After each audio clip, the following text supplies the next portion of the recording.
So the customer just said that he is not paying to replace the relief valve, which means that on my invoice I am writing that I told him it needs to be replaced, it's a safety issue, and he refused to approve of the replacement and pay for it. So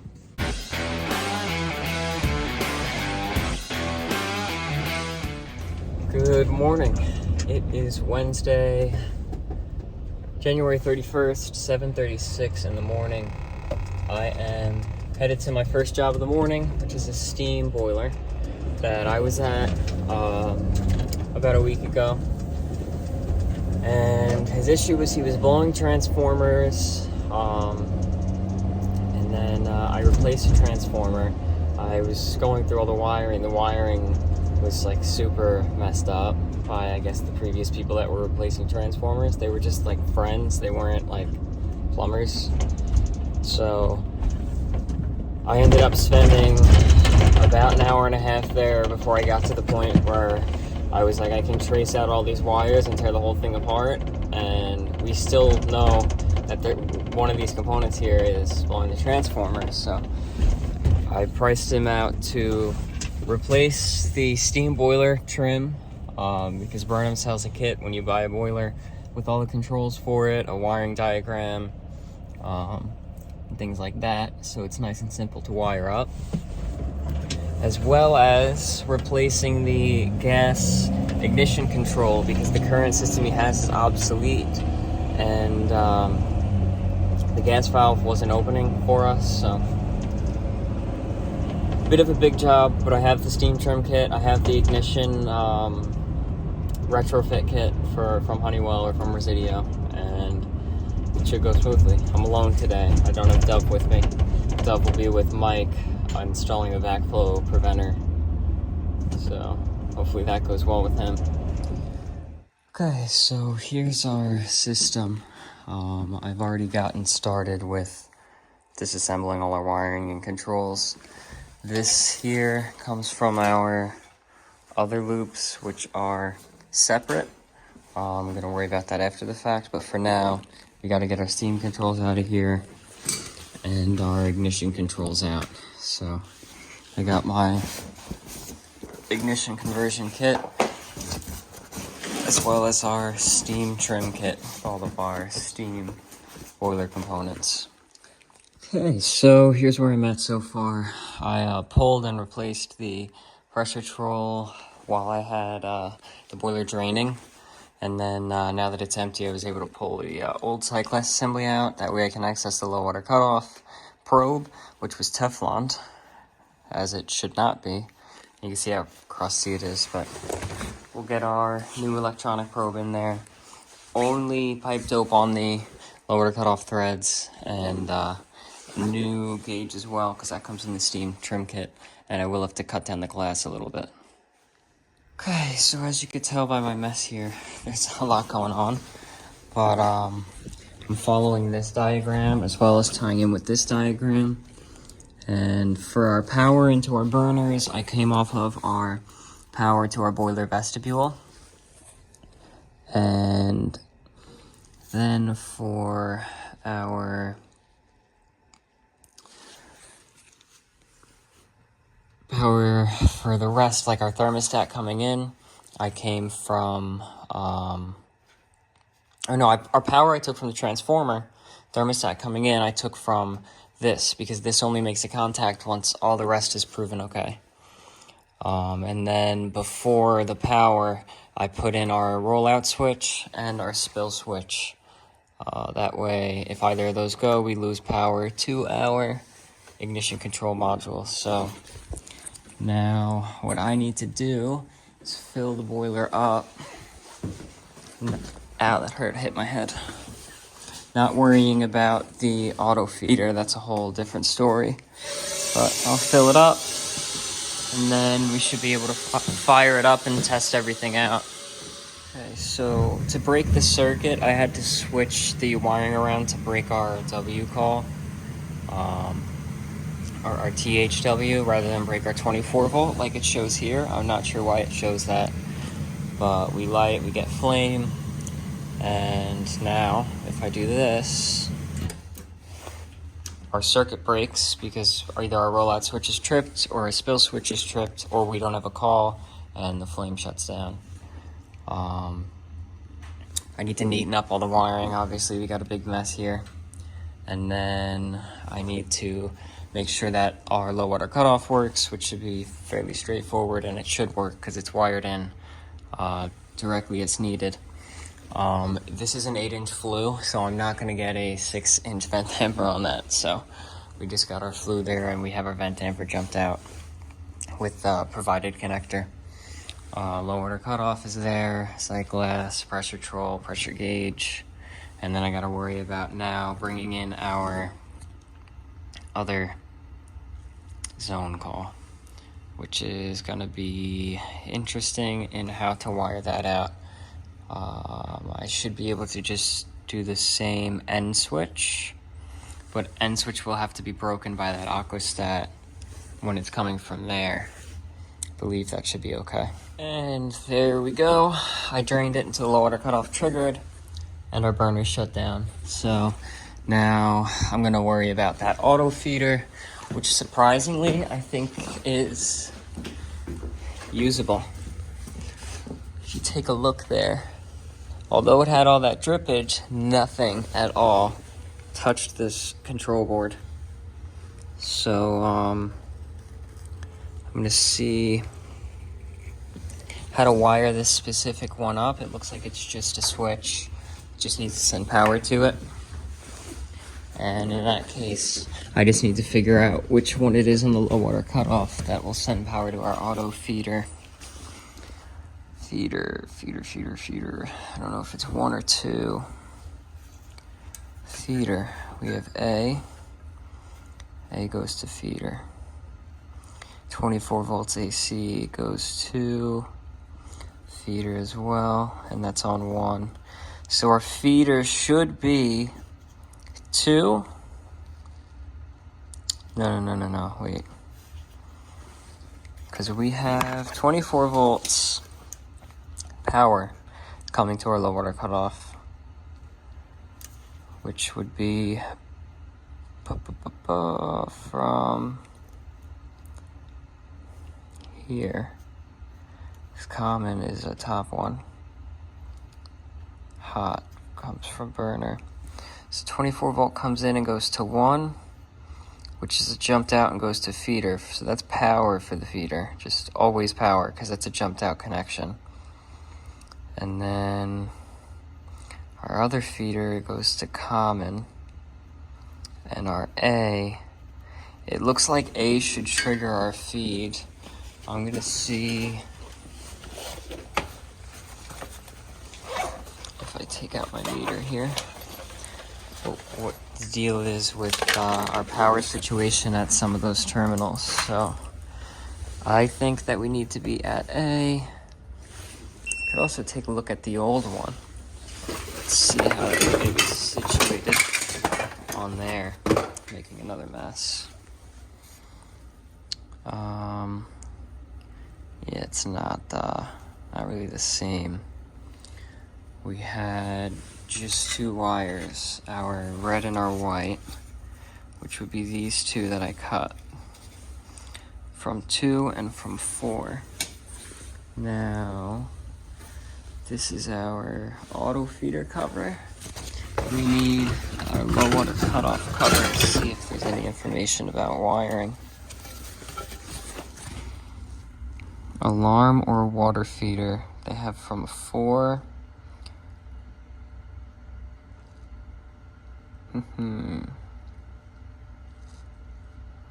4 to neutral.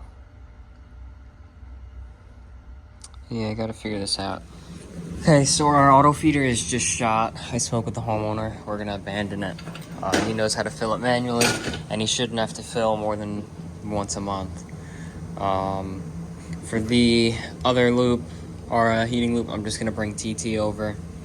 Let's see, I'll bring it through this, so that it doesn't make contact when the boiler is at the 160, 180 degrees. I'll put it back to 160 because that's where it was. So I'll do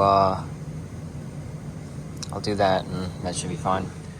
So I've been running it, did a combustion test to make sure that it's safe. Our ignition control flashes 7, good UA for flame sense. All our wiring I tucked away as best as possible. The aquastat, which shuts the boiler off if it's only calling for the radiator zones, baseboards and things like that, the hydronic zones, wasn't shutting off consistently. It would shut off, shut on, shut off, shut on. Which is the radiator? Which is the not the radiator, the baseboard? Which of them things is it? It's one of these pumps here. This one here? Oh, why do we go off again?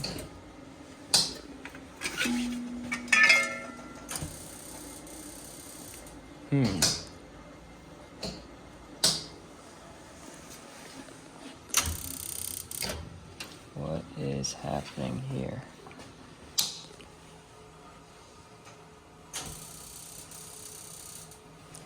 Wonder if that's our thermostat. Okay, so we're clicking on and off, and if I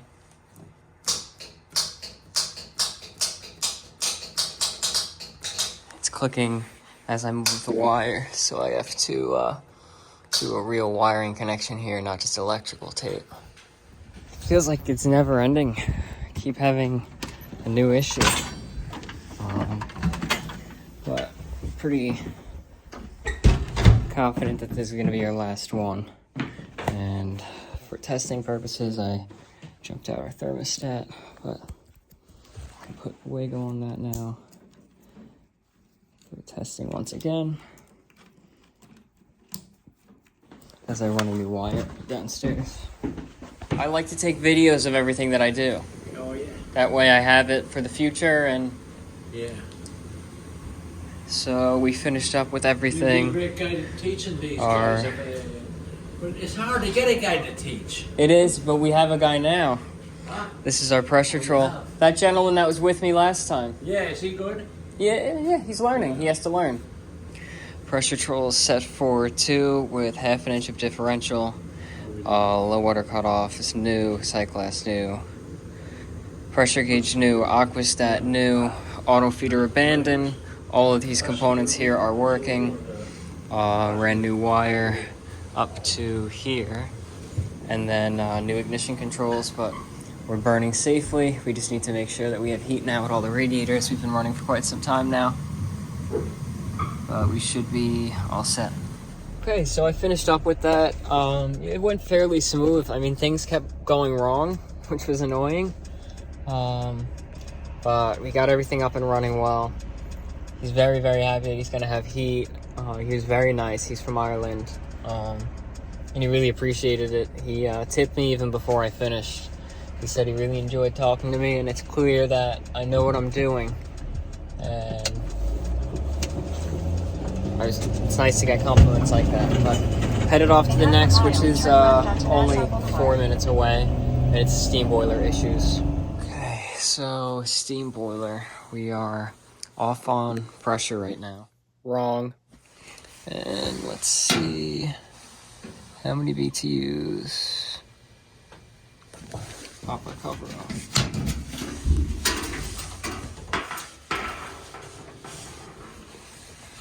That is interesting.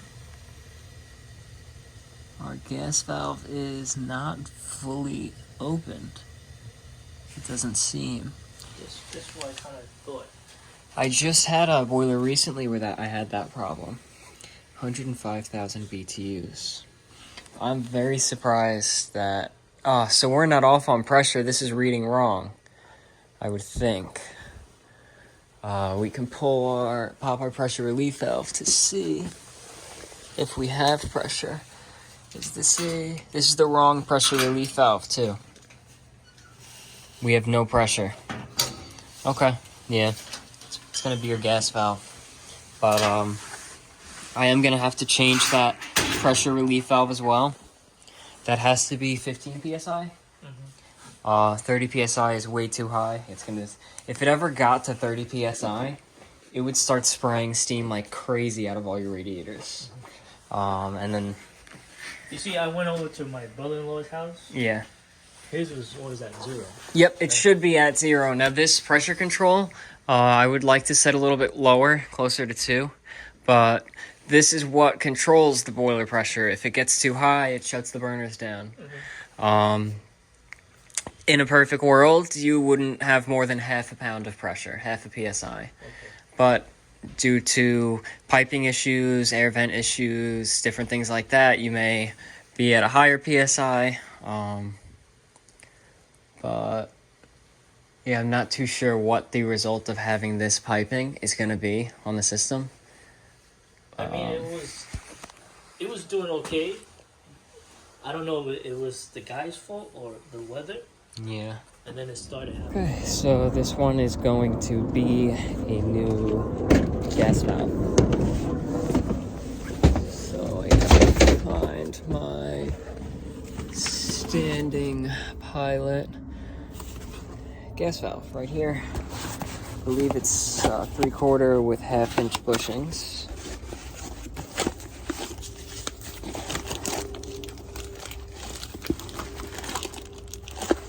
Half-inch outlet with 3/4 inlet that has a bushing. Perfect. I need pipe dope as well. Pipe dope. Hopefully, thermocouple. I need a thermocouple. Always replace thermocouple with gas valve. It's a cheap part.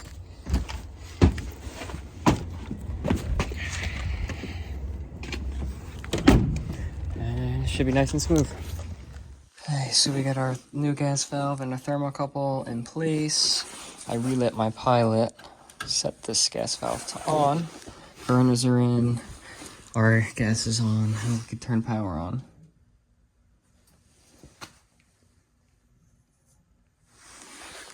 And vent damper is closing.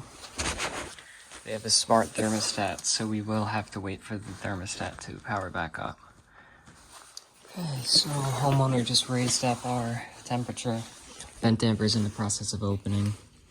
Once that opens, boom, we get instant gas valve. So I'll do a combustion test, make sure we're burning safely. Just take a look at this one. Somebody got piped open there.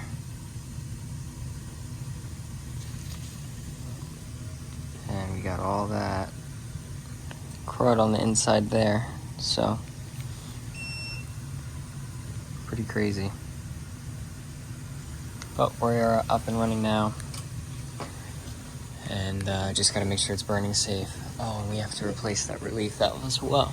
So the customer just said that he is not paying to replace the relief valve, which means that on my invoice, I am writing that I told him it needs to be replaced. It's a safety issue, and he refused to approve of the replacement and pay for it. So if that's what he wants to do, then that's what he wants to do. I can't control him, but you know, it's a pretty stupid idea. So.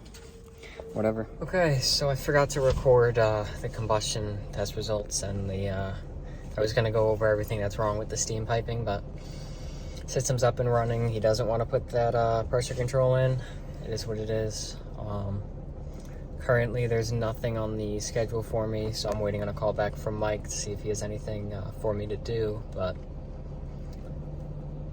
looks like this might be it for the day. Yeah, so that's gonna be it. I'm headed home. It's 2:27, really early. And it's nice getting out early, but sometimes I want to get another job done. It's like, what else am I gonna do all day? But I can edit YouTube videos or something and learn more.